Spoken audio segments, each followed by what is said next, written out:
Nechi pulga berasiz? Yo'q, mana 2016 1.6 lyuks konditsioner mashinamni hozir mana shu yerda akalarga sotdik, o'zimiz sotdik. Nasiyaga 5200 hisoblab sotdik. Nasiyaga. Bu 2015 dedingizmi? 2015. Krila kapotda kraskasi bor, ham gibrid. Pastroqda aka. Generalniy davriyani siqib qolaman, $4000 pul beraman. Bering. Naqd pul olib ketasiz. Berasizmi? Yo, undan ziyodga, lekin men o'zim olib qo'la olmayman, chunki oformit o'ziga $500 pul ketadi. 4400.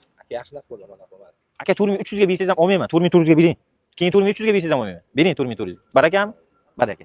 Mana 2000 allab-sullab oldik 4400 ga. Narxini o'zgartirib olmaysiz. 2015-yil, endi maqtoraman endi. 2015-yil Krila kapotida kraskasi bor ekan. 4 ta baloni o'rtacha, yaxshi ham emas, yomon ham emas ekan. Ichlari, salonlari akkuratniy holatda turibdi. Lyuks konditsioner gibrid ekan.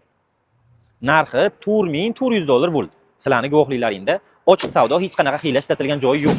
Hech qaysi ishimizga unaqa hiyla ishlatmasdan mana ochiqchasiga savdo qilib, shu akamizning nomerlarini qo'yib beramiz.